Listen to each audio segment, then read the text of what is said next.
Right, breaking news చూస్తున్నాము. ఏదైతే భారత్ పాక్ మధ్య యుద్ధం జరుగుతుందో దానిపై అటు వేణుస్వామి అయితే స్పందించారు. అయితే ఎట్టకేలకు కాసేపటి క్రితమే వచ్చి ఆయన యుద్ధం గురించి అటు గ్రహాల తీరు గురించి కూడా వివరించిన తీరు అయితే మనం చూసాము.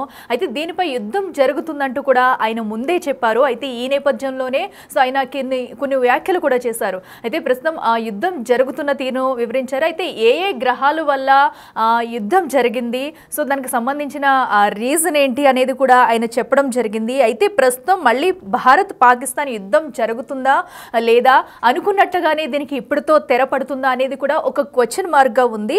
అయితే ఆ యుద్ధం మొదలవుతుందని ముందే చెప్పిన వేణుస్వామి 4 రోజులకే ముగుస్తుందని ఎందుకు చెప్పలేదంటూ కూడా కొంతమంది అయితే క్వశ్చన్ చేస్తున్నారు. సో అయితే వీటన్నిటి గురించి మాట్లాడదాము. మనతో పాటు అటు వేణుస్వామి గారు లైన్లో ఉన్నారు, ఫోన్ లైన్లో అందుబాటులో. సార్ నమస్తే అండి. వేణుస్వామి గారు, మనం చూస్తున్నాము, ఇందాకనే మీరు కూడా చెప్పారు, సో యుద్ధం జరుగుతుందంటూ కూడా ముందే ప్రకటించాము అనేది కూడా. సో ప్రస్తుతం యుద్ధ వాతావరణం కూడా శాంతి ఒప్పందాలు కుదిరిన వైనం అయితే మనం చూస్తున్నాము. సో అయితే దాన్ని ఏమంటారమ్మా? కాల్పుల విరమణ ఒప్పందం. ఒప్పందం కాదమ్మా, కాల్పుల విరమణ. సో మీకున్నంత నమ్మకం నాకు లేదు తల్లి పాకిస్తాన్ మీద. సో కోతికి పుండు పుట్టినట్టే ఉంటది. సో ఇవాళ దొంగ మాటలు నమ్మే అంత అమాయకునైతే నేను కాదనుకుంటున్నా. సో వేరే వాళ్ళు ఎవరన్నా ఉంటే నాకు తెలియదు, బట్ నేను జాతకాలను బేస్ చేసుకుని మాత్రమే మాట్లాడతాము. ఇక్కడ నేను చెప్పింది ఏంటి అంటే, బృహస్పతి మానం ప్రకారము 2025 అంటే ఈ నెల 17వ తేదీ నుండి గురువు అతిచారంలోకి ప్రవేశిస్తా ఉన్నాడు. 8 సంవత్సరాల పాటు ఉంటాడు. సో అందుకనే నేను చెప్పినటువంటి వీడియోలో ఏం చెప్పానంటే, 2 భాగాలుగా విభజించిన నేను. ఒకటి 2028 వరకు, రెండవది 2032 వరకు. సో 2032 లోపు పాకిస్తాన్ అనేది 80% ఉండదు పటంలో అని నేను చెప్పిన మాట. సో నేను యుద్ధం జరుగుతుంది అని నాకు తెలిసి భారతదేశంలో నేను ఒక్కడనే దేశాల పేర్లతో సహా చెప్పింది. భారత్ పాకిస్తాన్ యుద్ధం జరుగుతుంది అని మార్చి 20వ తేదీ ఉగాదికి 10 రోజుల ముందుగా నేను ఒక ఇంటర్వ్యూలో చెప్పాను. సో యుద్ధం జరుగుతుంది అని చెప్పాను తప్ప యుద్ధం ఎప్పుడు ఆగిపోతుంది అని నేను చెప్పలా. ఇప్పుడు యుద్ధం ఆగిపోతుంది అనుకునే వాళ్లను ఏమనాలో నాకు తెలియదు. నేను యుద్ధం ఆగిపోయింది అనట్లా, దాన్ని కాల్పుల విరమణ అంటారు. అంటే కాల్పులు ఆపేశాము అని. సో ఎల్ఓసిలో ఆల్రెడీ పిఓకేలో ఎల్ఓసిలో కాల్పుల విరమణ ఒప్పందం ఉండి కూడా గత 15 సంవత్సరాల నుండి పాకిస్తాన్ ప్రతిరోజు కాల్పులు జరుపుతానే ఉంటుంది. సో పాకిస్తాన్ నమ్మే అంత ఘోరమైనటువంటి స్టేజ్ లో నేను లేను. అండ్ నేను నా జాతకాన్ని మాత్రమే నమ్ముకున్నా. 100కి 100% నేను చెప్పింది జరిగి తీరుతుంది. పాకిస్తాను షెహబాజ్ షరీఫ్ ప్రధానమంత్రిగా జాతకరీత్యా మిథున రాశి, నరేంద్ర మోడీ గారిది వృశ్చిక రాశి, వాళ్ళిద్దరి జాతకరీత్యా షష్టాష్టకాలైనవి. ఖచ్చితంగా తాడో పేడో అనేటువంటిది ఖచ్చితంగా రాబోయే కాలంలో ఇండియా తేల్చుకుంటుంది. దాంట్లో నాకు 1% కూడా అనుమానం లేదు. సో ఇది కాల్పుల విరమణ మాత్రమే. This is a small break. So ఇది ఇలాగే ఉద్రిక్త వాతావరణం కంటిన్యూ అవుతుంది. ఖచ్చితంగా సంచలనాలు నమోదవుతాయి. అయితే మనం చూస్తున్నామండి, నిన్న నుంచి కూడా ఇప్పటికే అటు ట్రంప్ కూడా ఒక ట్వీట్ చేశారు. సో ఇదంతా ఒక ఒప్పందం కుదుర్చుకున్నారు, ఇరు దేశాలు కూడా కామన్ సెన్స్ తో వ్యవహరించాయి అంటున్నారు. ఒప్పందాలు ఇంకా జరగలేదమ్మా, జస్ట్ కాల్పుల విరమణ జరిగింది. ఎల్లుండి ఇద్దరు కూర్చొని మాట్లాడుకోవాలి అని ఆయన సలహా ఇచ్చారు. ట్రంప్ సలహా ఇచ్చారు భారతదేశానికి, పాకిస్తాన్ కు.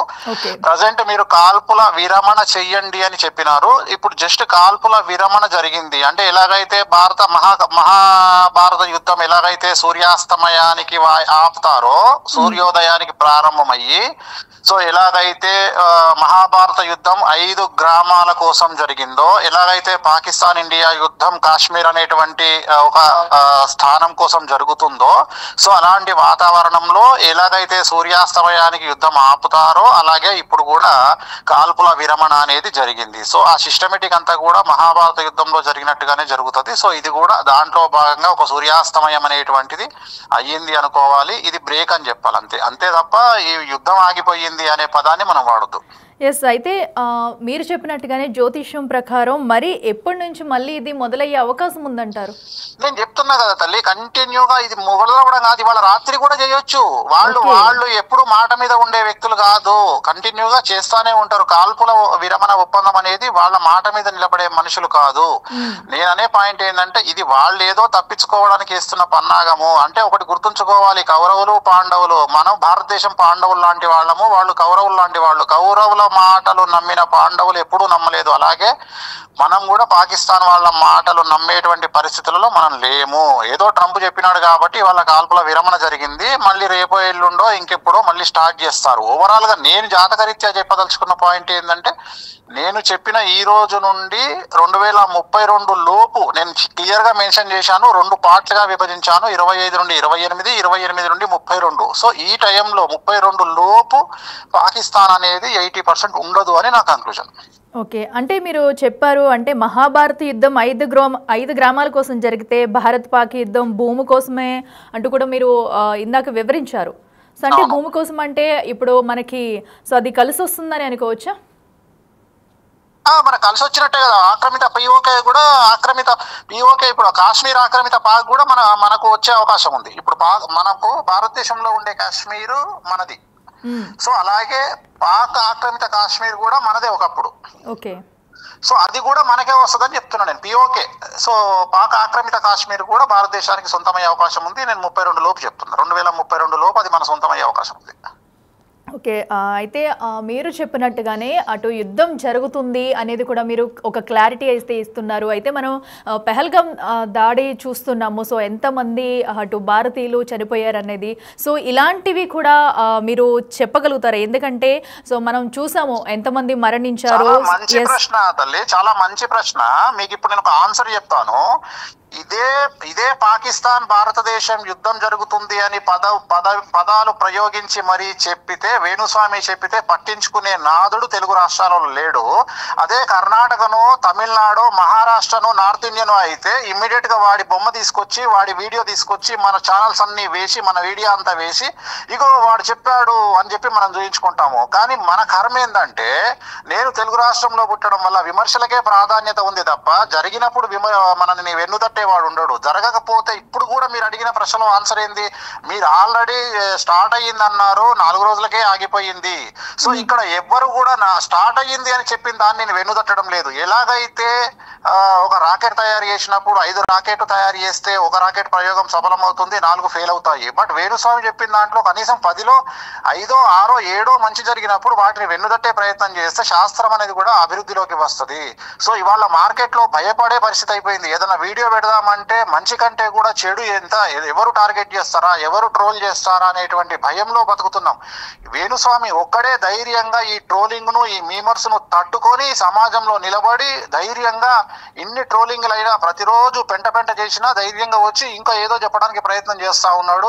కనీసం ఈ సబ్జెక్టును బతికించాలి అనేటువంటి ప్రయత్నం చేస్తా ఉన్నాడు వేణుస్వామి. సో ఖచ్చితంగా మీరు అన్నట్టు నిజంగానే మాకు ఎంకరేజ్మెంట్ అంటూ ఉంటే ఖచ్చితంగా చాలా చాలా విషయాలు చెప్పొచ్చు. జ్యోతిషం అనేది ఒక పెద్ద సబ్జెక్టు. సో ఇవాళ యూనివర్సిటీలు కూడా జ్యోతిషాన్ని సబ్జెక్ట్ గా పెట్టినాయి. సో ఎన్నో రకాల development. Of course success and failures అనేవి సహజం.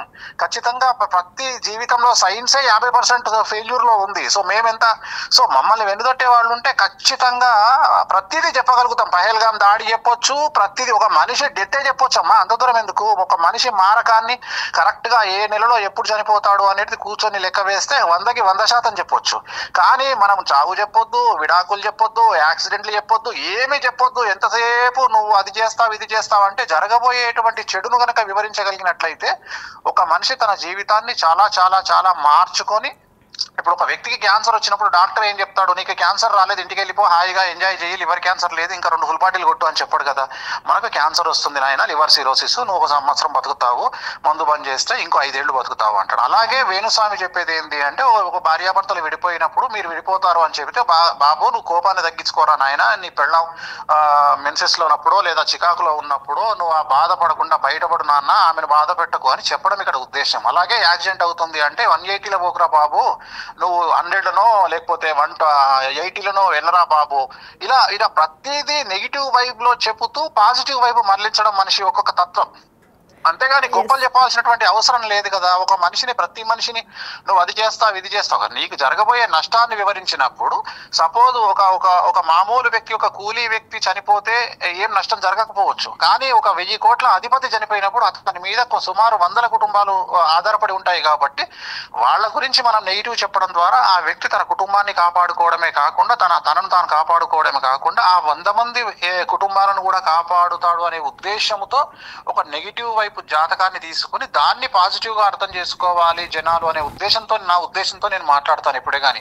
మంచి చెప్పడానికి నేను ఎవరిని. ఎస్, అయితే ఫైనల్గా మీరు చెప్పేది ఏంటంటే, సో యుద్ధం అయితే ఆగలేదు, అది కంటిన్యూ అవుతుంది, ఇప్పుడు కూడా కాల్పులు జరిగే అవకాశం ఉందని ఒక స్టేట్మెంట్ అయితే ఇస్తున్నారు. మీ జ్యోతిష్యం ప్రకారం ఇది నమ్మాలంటారా? 100% నమ్మడం ఏముండదు, జరిగి తీరాల్సిందే. నమ్మడం ఏముండదు తల్లి. ఇప్పుడు ఒక నెల అయినాక మళ్ళీ కాల్పులు స్టార్ట్ అయినాయి అనుకో, మళ్ళీ అదే నేను అనేది ఏంటంటే, ఇది నేను యుద్ధం ఆగిపోతుంది, పాకిస్తాన్ పనికి మాలిన వేషాలు ఆపుతుంది అని నేను నమ్మడం లేదు. 100కి 100% దాన్ని పిచ్చి వేషాలు చేస్తుంది. వాళ్ళ వ్యక్తిత్వము, వాళ్ళ పనికి మాలిన వ్యక్తిత్వాన్ని వాళ్ళు చూపిస్తారు. సో ఎక్కడ వాళ్ళు కాంప్రమైజ్ అవ్వరు. దరిద్రంగా ఉంది కాబట్టి ఆయన ఊరికే రకం కాదు, మనల్ని ఏదో రకంగా మనల్ని పిల్లలు పెట్టి గెలవాలని ఉంటాడు. మోడీ గారు తీవ్రమైనటువంటి యాక్షన్ ఉంటారు. ఖచ్చితంగా పాకిస్తాన్ కు మూడింది అనేది నా ఉద్దేశం. 80% పాకిస్తాన్ ప్రపంచ పట్టణంలో ఉండదు. నేను మాట్లాడేది 2032 లోపు అండర్లైన్ చేయండి. ఎస్, ఓకే వేణుస్వామి గారు, థ్యాంక్ యూ అండి. సో ఇవన్నీ కూడా గుర్తుపెట్టుకుని మనం మరొకసారి మాట్లాడుకుందాము. అటు జరగబోయే పరిణామాలు చూసి కూడా మనం తప్పకుండా వెరీ సూన్ మాట్లాడుకుందాము. థ్యాంక్ యూ సో మచ్ అండి. ఎస్, చూస్తున్నాం కదా ప్రస్తుతం అయితే అటు వేణుస్వామి ఏం చెప్పారనేది కూడా. సో ఈ యుద్ధం అయితే ఇంతటితో శాంతి ఒప్పందాలు కుదిరాయి. సో ఒక ఇరు దేశాల మధ్య కూడా శాంతి చర్చలు జరిగాయి అంటూ కూడా అటు ఇప్పటికే ఇరు దేశాలు కూడా ప్రకటించాయి. అలాగే అమెరికా అధ్యక్షుడు డొనాల్డ్ ట్రంప్ కూడా ప్రకటించాడు. అయితే దీన్ని పూర్తిగా కుట్టేస్తున్నాడు వేణుస్వామి అయితే. సో ఎందుకంటే ఇది జస్ట్ కాల్పుల విరమణ, ఒక బ్రేక్ ఇచ్చారంతే. ఏ సమయంలోనైనా కూడా పాక్ అయితే తమ ఒక్కర బుద్ధి మార్చుకోదు, ఏ సమయంలోనైనా కూడా కాల్పులకు తెగబడుతుంది. ఇదైతే ఇప్పుడప్పుడే అంతమయ్యేది కాదంటూ కూడా తన జ్యోతిష్య ప్రకారం కూడా వేణుస్వామి చెప్తున్నారు.